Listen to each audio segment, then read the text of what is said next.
നമസ്കാരം. മറ്റൊരു വീഡിയോയിലേക്ക് സ്വാഗതം.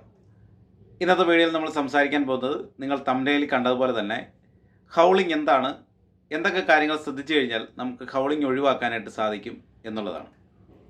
ഒരു സൗണ്ട് എഞ്ചിനീയറിൻ്റെ ഏറ്റവും വലിയ തലവേദനയാണ് ഹൗളിംഗ് എന്നത്. ഏതെങ്കിലും ഒരു പ്രോഗ്രാം നടക്കുന്ന സമയത്ത് ഹൗളിംഗ് ഉണ്ടായാൽ ആ പ്രോഗ്രാം ആകെ അലമ്പാവും. ഈ അടുത്തിടയ്ക്ക് ഞാനൊരു ക്ഷേത്രത്തിലെ ഒരു ഉത്സവവുമായി ബന്ധപ്പെട്ട് ഒരു വയലിൻ ഫ്യൂഷൻ കാണുവാനായിട്ട് പോയിരുന്നു. അവിടെ പരിപാടി നടക്കുന്ന സമയത്ത് ഡിജിറ്റൽ മിക്സറൊക്കെയാണ് യൂസ് ചെയ്യുന്നത്. എന്നിരുന്നാൽ പോലും വലിയ രീതിയിലുള്ള ഹൗളിംഗ് ഉണ്ടായത് കാരണം ആ പരിപാടിയിൽ കുറച്ച് നേരമെങ്കിലും ബുദ്ധിമുട്ടുകൾ നേരിട്ടു. അപ്പോൾ ഏറ്റവും വലിയൊരു പ്രശ്നമാണ് ഹൗളിംഗ് എന്നത്. എന്നാൽ ഈ ഹൗളിംഗ് ഒഴിവാക്കുവാനായിട്ട് നമ്മൾ കുറച്ച് കാര്യങ്ങളൊന്ന് ശ്രദ്ധിച്ചു കഴിഞ്ഞാൽ ഒരു 90% അല്ലെങ്കിൽ ഒരു 99% നമുക്ക് ഹൗളിംഗ് ഒഴിവാക്കാനായിട്ട് സാധിക്കും. അത് എന്തൊക്കെയാണ് എന്നുള്ളതാണ് ഇന്നത്തെ വീഡിയോയിൽ പറയാനായിട്ട് പോകുന്നത്. അതിനു മുമ്പ് ഹൗളിംഗ് എന്നാൽ എന്താണ് എന്നുള്ളത് ഏറ്റവും ലളിതമായി ആർക്കും മനസ്സിലാകുന്ന രീതിയിൽ ഒന്ന് പറഞ്ഞു തരാം എന്നുള്ളതാണ് ഞാൻ ഉദ്ദേശിക്കുന്നത്. ഒരു സൗണ്ട് സിസ്റ്റം എന്നാൽ ഒരു മൈക്ക് മുതൽ സ്പീക്കർ വരെ അടങ്ങുന്ന വിവിധ ഘട്ടങ്ങളാണ് ഉള്ളത്. അതിൽ മൈക്കിൽ നിന്നും വരുന്ന ഓഡിയോ സിഗ്നലുകൾ മിക്സറിലേക്ക് പോകുന്നു, അവിടെ നിന്നും ആംപ്ലിഫയറിലേക്ക് പോകുന്നു, അതിനുശേഷം സ്പീക്കറുകളിലേക്ക് പോകുന്നു. ഇത് ഏറ്റവും ലളിതമായി ഞാൻ പറയുകയാണ്. ഇതിനിടയ്ക്ക് ഓഡിയോയുടെ സിഗ്നൽ കൂട്ടാനും കുറയ്ക്കാനും അതിൻ്റെ ക്വാളിറ്റി വർദ്ധിപ്പിക്കാനും വിവിധ സ്പീക്കറുകളിലേക്ക് കണക്ട് ചെയ്യാനും ഒക്കെ പലതരത്തിലുള്ള ഡിവൈസുകൾ ഉപയോഗിക്കാറുണ്ട്. എന്നാൽ സാധാരണക്കാരന് മനസ്സിലാകുവാനായിട്ട് ഇതിൽ കുറച്ച് കാര്യങ്ങൾ മാത്രമാണ് പറയുന്നത്. Mic, mixer, amplifier, speaker. ഇങ്ങനെയുള്ള ഈ കണക്ഷനിൽ മൈക്കിൽ നിന്ന് വരുന്ന സൗണ്ട് നമ്മുടെ മിക്സറിലേക്ക് ചെല്ലുന്നു, അവിടുന്ന് ആംപ്ലിഫയറിലേക്ക് പോകുന്നു, അതിനുശേഷം സ്പീക്കറിൽ കൂടി കേൾക്കുന്നു. ഇങ്ങനെ സ്പീക്കറിൽ കൂടി കേൾക്കുന്ന സൗണ്ട് അതിൻ്റെ ശബ്ദ തരംഗങ്ങൾ വീണ്ടും മൈക്രോഫോൺ ക്യാച്ച് ചെയ്യുകയും അത് വീണ്ടും ഇതേ ചക്രം പൂർത്തിയാക്കുകയും ചെയ്യും. ഇങ്ങനെ ചില ഫ്രീക്വൻസികൾ മാത്രം ഉയർന്നു നിൽക്കുമ്പോഴാണ് നമുക്ക് ഹൗളിംഗ് അനുഭവപ്പെടുന്നത്.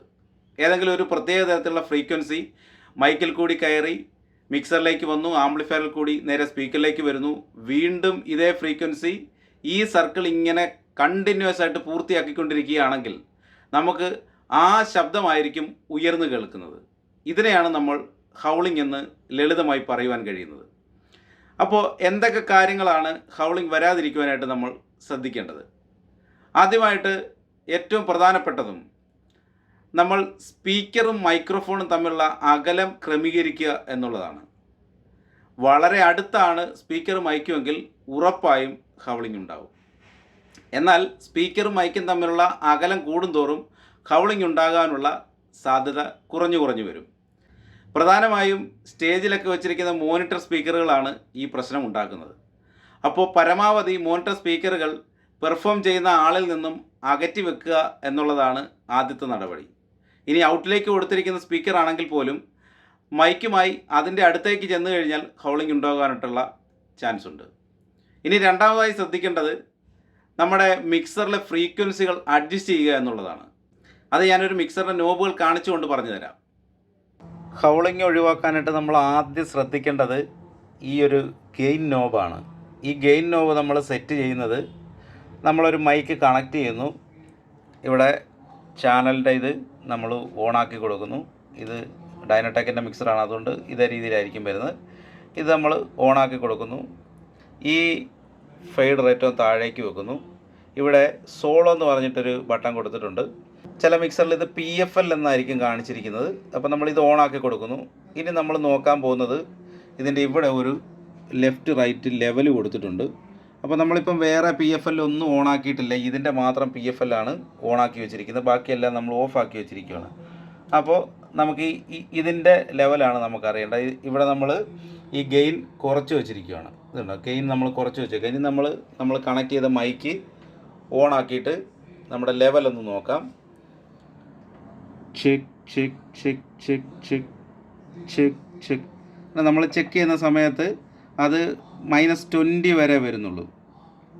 ഇനി നമ്മളിവിടെ നമ്മുടെ ഗെയിൻ കൂട്ടുന്നതനുസരിച്ചിട്ട് ഇതിൻ്റെ ലെവൽ നമുക്ക് മാറിക്കിട്ടും. ഇപ്പോൾ നമ്മൾ ഗെയിൻ ഇച്ചിരി ഒന്ന് കൂട്ടി ഒരു പകുതിയൊക്കെ ആക്കി വെക്കുകയാണ്. ഇനി നമുക്കൊന്ന് ചെക്ക് ചെയ്യാം.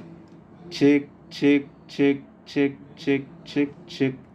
Hello check check check check check. ഇത് നമ്മൾ നോർമൽ രീതിയിൽ മൈക്ക് ചെക്ക് എന്ന് പറയുമ്പോൾ ഇത് നമ്മൾ ഇവിടെ റെഡ് ഇവിടെ പച്ച, പിന്നെ മഞ്ഞ, പിന്നെ റെഡ്, അങ്ങനെയാണ് ഇത് വരുന്നത്.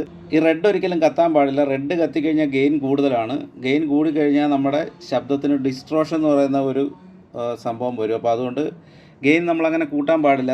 ഏകദേശം ഈ ലെവലിൽ ഒരു മഞ്ഞ കത്തി തുടങ്ങുന്ന ലെവലിൽ വരെ നമുക്ക് ഗെയിൻ സെറ്റ് ചെയ്യാൻ പാടുള്ളൂ. അതിൽ കൂടുതൽ നമുക്ക് ഒരു കാരണവശാലും സെറ്റ് ചെയ്യാൻ പാടില്ല.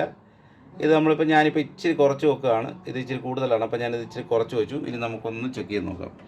Check check check check check hello check check check check check check. ഇനി കൂട്ടിക്കഴിഞ്ഞാൽ എന്നാ സംഭവിക്കുന്നതെന്ന് നോക്കാം. ഞാനിതിൻ്റെ ഗെയിൻ കൂട്ടുവാണ്. ഗെയിൻ നല്ലതായിട്ട് കൂട്ടി വെച്ച് നമ്മൾ EPFL നോക്കുമ്പോൾ check check check check check check check ഉണ്ടാവും. അവിടെ റെഡ് കത്തുന്നുണ്ട്. ഒരു കാരണവശാലും ആ റെഡ് കത്താൻ പാടില്ല. ഇവിടെ നമ്മൾ മനസ്സിലാക്കേണ്ട, നമ്മളിവിടെ ചാനലിൻ്റെ ഫെയ്ഡർ ഒന്നും തള്ളിയിട്ടില്ല. ഇതൊന്നും തള്ളാതെ തന്നെയാണ് നമ്മളിത് ചെക്ക് ചെയ്യുന്നത്. ഇവിടെ ചെക്ക് ചെയ്യുമ്പോൾ റെഡ് വരാൻ പാടില്ല. റെഡ് വരാതിരിക്കണം എന്നുണ്ടെങ്കിൽ നമ്മൾ ഗെയിൻ ഫസ്റ്റ് ടൈം കൺട്രോൾ ചെയ്യണം. ഒരു പകുതിയൊക്കെ, അത് ഓരോ മൈക്കിനും ഓരോ രീതിയിലായിരിക്കും. എല്ലാ മൈക്കിനും പകുതിക്ക് കൊണ്ട് വെച്ചിട്ട് കാര്യമില്ല. ഓരോ മൈക്കിനും ഓരോ രീതിയിലായിരിക്കും നമ്മൾ സെറ്റ് ചെയ്യുന്നത്.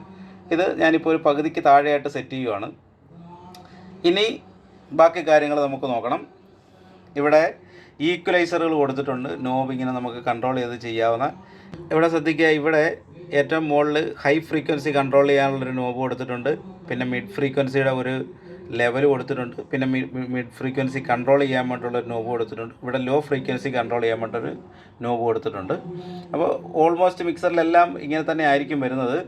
ഇനി ചെറിയ മിക്സറുകളൊക്കെ ആണെന്നുണ്ടെങ്കിൽ ചിലപ്പോൾ ഹൈയും ലോയും മാത്രമേ കാണത്തുള്ളൂ, മിഡ് കാണാൻ ചാൻസ് കുറവാണ്.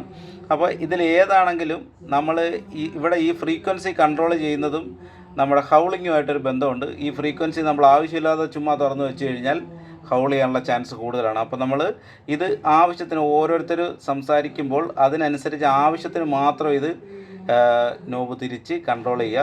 ഇനി ഇവിടെ നമ്മൾ ആവശ്യത്തിന് കൺട്രോൾ ചെയ്ത് വെച്ചു, എന്നിട്ടും ഫ്രീക്വൻസി കൂടുകയാണെന്നുണ്ടെങ്കിൽ നമുക്ക് ഇതേപോലെ മിക്സറുകളിൽ ഒരു ഗ്രാഫിക് ഈക്വലൈസർ കാണും. ഇത് വെച്ചിട്ട് നമുക്ക് കൺട്രോൾ ചെയ്യാനായിട്ട് പറ്റും. അപ്പോൾ ഇത് വെച്ച് നമ്മൾ കൺട്രോൾ ചെയ്യണമെന്നുണ്ടെങ്കിൽ ഏത് ഫ്രീക്വൻസിയാണ് ഹൈ ആയി വരുന്നത് നമ്മൾ അറിയണം. അങ്ങനെ അറിയണമെങ്കിൽ നമുക്ക് RTR അനലൈസർ എന്ന് പറഞ്ഞിട്ട് ഒരു ആപ്ലിക്കേഷൻ നമ്മുടെ പ്ലേ സ്റ്റോറിൽ കിട്ടും. ആ പ്ലേ സ്റ്റോറിൽ നിന്ന് ഡൗൺലോഡ് ചെയ്ത് അത് ഓണാക്കി വെച്ച് കഴിഞ്ഞാൽ ഹൗളിങ് വരുന്ന സമയത്ത് ഏത് ഫ്രീക്വൻസിയാണ് ഹൈയിലേക്ക് വരുന്നത് എന്ന് നമുക്ക് കാണാനായിട്ട് പറ്റും. അപ്പോൾ ഞാൻ ആ ആപ്ലിക്കേഷൻ ഒന്ന് കാണിച്ചു തരാം. അപ്പോൾ ഈ കാണുന്നതാണ് നമ്മുടെ RTR അനലൈസർ എന്ന് പറയുന്ന ആപ്ലിക്കേഷൻ. ഇത് നമ്മൾ ഓപ്പൺ ആക്കി കഴിഞ്ഞാൽ ഇതേപോലെ ആയിരിക്കും വരുന്നത്. ഇതിപ്പോൾ നോർമലി നമ്മളിവിടെ ഉണ്ടാക്കുന്ന സൗണ്ടുകളുടെ വേവ്സ് ആണ് ഈ കണ്ടുകൊണ്ടിരിക്കുന്നത്. എത്ര ഫ്രീക്വൻസി മുകളിലോട്ട് വരുന്നുണ്ടോ എന്നുള്ളത് നമുക്കിവിടെ കാണാനായിട്ട് സാധിക്കും. നമ്മൾ മൈക്രോഫോൺ ഓൺ ആക്കിയിട്ട് ഉപയോഗിക്കുന്ന സമയത്ത് ഹൗളിങ് കൂടി വരുവാണെന്നുണ്ടെങ്കിൽ ആ ലൈൻ മാത്രം, ഏത് ഫ്രീക്വൻസിയാണോ കൂടി വരുന്നത് ആ ലൈൻ മാത്രം ഇങ്ങനെ പൊങ്ങി നിൽക്കും. അപ്പോൾ ഞാനിപ്പോൾ ഒരു ഹൗളിങ് ഉണ്ടാക്കിയിട്ട് നിങ്ങളെ കാണിച്ചു തരാം. ഇതാണ് മൈക്ക് ഞാനിപ്പോൾ ഓണാക്കാൻ പോവാണ്. ഓണാക്കുന്ന സമയത്ത് ഇവിടെ ഫ്രീക്വൻസി കയറി വരുന്നത് നോക്കിക്കോണം. അപ്പോൾ ഞാൻ മൈക്ക് ഓണാക്കുവാണ്.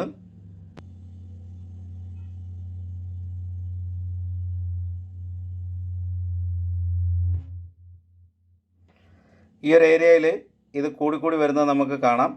അപ്പം നമ്മൾ ചെയ്യുന്നതെന്ന് പറഞ്ഞു കഴിഞ്ഞാൽ ഈ ഏത് ഫ്രീക്വൻസിയാണോ ഇവിടെ കൂടി വരുന്നത് ആ കൂടി വരുന്നത് നമുക്ക് ഇവിടെ നോക്കാം. ഇവിടെ ഇപ്പോൾ 125, 63-നും 125-നും ഇടയ്ക്കാണ് ഉള്ള ഫ്രീക്വൻസികളാണ് കൂടുന്നതെങ്കിൽ നമ്മൾ ഈ 125, 63 നമ്മളിങ്ങനെ താഴോട്ട് വലിച്ച് കട്ട് ചെയ്യും. അപ്പോൾ നമ്മൾ ഈ ആപ്ലിക്കേഷൻ ഉപയോഗിച്ചിട്ട് ഗ്രാഫിക് ഈക്വലൈസർ നമ്മൾ കൺട്രോൾ ചെയ്യുന്നത് ഇങ്ങനെയാണ്. മേൽപ്പറഞ്ഞ കാര്യങ്ങളെല്ലാം നമ്മൾ ശ്രദ്ധിച്ചിട്ടും ഹൗളിംഗ് ഉണ്ടാകുന്നുണ്ടെങ്കിൽ ഹൗളിംഗ് കട്ട് ചെയ്യാനായിട്ട് നിരവധി ഡിവൈസുകൾ ഇന്ന് അവൈലബിൾ ആണ്.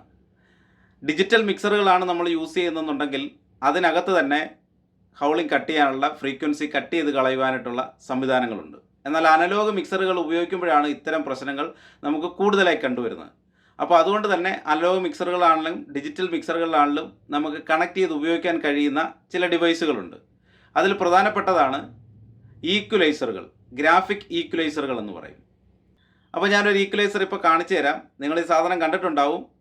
സൗണ്ട് ഓപ്പറേറ്റർമാർക്ക് ഇത് നിത്യോപയോഗ സാധനമാണ്, എപ്പോഴും കാണുന്നൊരു സാധനമാണ്. എന്നാൽ ഇത് കണ്ടിട്ടില്ലാത്ത ആൾക്കാർക്ക് വേണ്ടിയിട്ടാണ് ഞാനിത് കാണിക്കുന്നത്. ഈ കാണുന്നതാണ് ഒരു ഗ്രാഫിക് ഈക്വലൈസർ. ഇതിലിവിടെ ഇതിൻ്റെ ഫ്രീക്വൻസികളൊക്കെ തന്നെ മാർക്ക് ചെയ്തിട്ടുണ്ട്. ഞാൻ ഫ്രണ്ട് ക്യാമറ വെച്ച് എടുക്കുന്നതുകൊണ്ട് ചിലപ്പോൾ നിങ്ങൾക്ക് തിരിഞ്ഞായിരിക്കും കാണുന്നത്. ഇവിടെ ഫ്രീക്വൻസികളൊക്കെ തന്നെ മാർക്ക് ചെയ്തിട്ടുണ്ട്. നമ്മൾ ആ RTA അനലൈസർ എന്ന് പറയുന്ന ഒരു മൊബൈൽ ആപ്ലിക്കേഷൻ ഉപയോഗിച്ചിട്ട് ഏത് ഫ്രീക്വൻസിയാണ് ഹൈയിലേക്ക് വരുന്നതെന്നുള്ളത് നോക്കിയിട്ട് അതിനനുസരിച്ചാണ് നമ്മൾ ഈ ഇത് നമ്മൾ അഡ്ജസ്റ്റ് ചെയ്യുന്നത്. ഇതുപോലെ ഡിജിറ്റൽ ഈക്വലൈസറുകളുണ്ട്. അതിൽ നമുക്ക് ഇതേപോലെ മൊബൈൽ ആപ്ലിക്കേഷൻ്റെ ഒന്നും ആവശ്യമില്ല. അതിൽ ഏത് ഫ്രീക്വൻസി ആണോ ഹൈയിലേക്ക് വരുന്നത് അത് ആ ഈക്വലൈസറിൽ തന്നെ നമുക്ക് കാണുവാനും അത് കുറയ്ക്കുവാനുള്ള സംവിധാനമുണ്ട്. ഇനി നമ്മൾ ഡിസ്ട്രോയറിലേക്ക് വന്നു കഴിഞ്ഞാൽ ഡിസ്ട്രോയറിൽ പ്രത്യേകിച്ച് ഒന്നും ചെയ്യേണ്ട, കണക്ഷൻ കൊടുത്താൽ മാത്രം മതി. അപ്പോൾ പ്രധാനമായിട്ട് ഈ 3 ഡിവൈസുകളാണ് നമ്മൾ ഹൗളിംഗ് കട്ട് ചെയ്യാനായിട്ട് ഉപയോഗിക്കുന്നത്. അപ്പോൾ പ്രധാനമായിട്ട് ശ്രദ്ധിക്കേണ്ട കാര്യങ്ങൾ ഞാൻ ഒന്നുകൂടെ പറഞ്ഞുതരാം. ഒന്ന്, നമ്മൾ സ്പീക്കറും മൈക്രോഫോണുമായിട്ടുള്ള അകലം ക്രമീകരിക്കുക. നമ്മുടെ മിക്സറിലെ കൺട്രോൾസ് ഉപയോഗിച്ചിട്ട് ഫ്രീക്വൻസി കൺട്രോൾ ചെയ്യുക. നമ്മുടെ മിക്സറിൽ തന്നെ ഗ്രാഫിക് ഈക്വലൈസർ ഉണ്ടെങ്കിൽ ആ ഈക്വലൈസർ ഉപയോഗിച്ചുകൊണ്ട് നമുക്ക് കൺട്രോൾ ചെയ്യാനായിട്ട് സാധിക്കും. അതേപോലെ തന്നെ നമ്മുടെ മിക്സറിലെ ഗെയിൻ അഡ്ജസ്റ്റ് ചെയ്യുന്ന ഒരു പ്രധാനപ്പെട്ട ഘടകമാണ്. ഗെയിൻ കൃത്യമായി കൺട്രോൾ ചെയ്യുക. ഇനി ഇതെല്ലാം ചെയ്തിട്ട് നിങ്ങൾക്ക് ബുദ്ധിമുട്ടാണെങ്കിൽ നമ്മളിപ്പോൾ പറഞ്ഞ തരത്തിലുള്ള ഡിവൈസുകൾ നിങ്ങൾക്ക് ഉപയോഗിക്കാം. ഒന്നെങ്കിൽ ഗ്രാഫിക് ഈക്വലൈസർ ഉപയോഗിക്കാം, അതിൻ്റെ തന്നെ ഡിജിറ്റൽ ഉപയോഗിക്കാം, അല്ലെങ്കിൽ ഫീഡ്ബാക്ക് ഡിസ്ട്രോയർ ഉപയോഗിക്കാം. ഈ സാധനങ്ങളൊക്കെ ഉപയോഗിച്ചിട്ട് തന്നെ നമുക്ക് ഹൗളിംഗ് പരമാവധി കട്ട് ചെയ്യാനായിട്ട് സാധിക്കും. നിങ്ങൾ ഫീഡ്ബാക്ക് ഡിസ്ട്രോയർ ആണ് ഉപയോഗിക്കുന്നതെങ്കിൽ ഏകദേശം ഒരു 100% നമുക്ക് ഹൗളിംഗ് കട്ട് ചെയ്യാനായിട്ട് സാധിക്കും. മറ്റ് ഡിവൈസുകളാണെന്നുണ്ടെങ്കിൽ നമ്മൾ മാനുവലായിട്ട് അതിനകത്ത് സെറ്റ് ചെയ്യേണ്ടതുണ്ട്. ഡിജിറ്റൽ മിക്സറുകളാണെങ്കിൽ നമുക്ക് ഫ്രീക്വൻസി കട്ട് ചെയ്യാനുള്ള ഓപ്ഷൻസ് ഉണ്ട്. അപ്പോൾ അത് നമ്മുടെ ആവശ്യാനുസരണം നമുക്ക് ഹൈയിലേക്ക് വരുന്ന ഫ്രീക്വൻസികൾ കട്ട് ചെയ്തുകൊണ്ട് നമുക്ക് ഹൗളിംഗ് ഒഴിവാക്കാനായിട്ട് സാധിക്കും. അപ്പോൾ ഇതുമായിട്ട് ബന്ധപ്പെട്ട് ഞാൻ പറയാത്ത എന്തെങ്കിലും കാര്യങ്ങളോ അല്ലെങ്കിൽ ഞാൻ എന്തെങ്കിലും പറഞ്ഞതിലെ മിസ്റ്റേക്കുകളോ ഒക്കെ ഉണ്ടെന്നുണ്ടെങ്കിൽ നിങ്ങൾക്ക് കമൻറ്റായിട്ട് രേഖപ്പെടുത്താം. ഇനി മറ്റെന്തെങ്കിലും കാര്യങ്ങൾ നിങ്ങൾക്ക് അറിയാനുണ്ടെങ്കിൽ കമൻറ്റായിട്ട് രേഖപ്പെടുത്താം. എനിക്കറിയാവുന്ന കാര്യങ്ങളാണെങ്കിൽ ഞാൻ നിങ്ങൾക്ക് പറഞ്ഞു തരാവുന്നതാണ്. അപ്പോൾ ഈ പറഞ്ഞ കാര്യങ്ങളൊക്കെ നിങ്ങൾക്ക് മനസ്സിലായെന്ന് വിശ്വസിക്കുന്നു. അപ്പോൾ ഈ ഒരു വീഡിയോ നിങ്ങൾക്ക് ഏവർക്കും ഉപകാരപ്രദമായെങ്കിൽ എൻ്റെ വീഡിയോ ഒന്ന് ലൈക്ക് ചെയ്യുക, ഈ പേജ് ഒന്ന് ഫോളോ ചെയ്യുക, ഒരു നല്ല കമൻറ്റ് ചെയ്യുക, മറ്റുള്ളവർ അറിവിലേക്കായിട്ട് ഷെയർ ചെയ്യുക കൂടി ചെയ്യുക. മറ്റൊരു വീഡിയോയിൽ കാണുന്നവരെ എല്ലാവർക്കും നമസ്കാരം.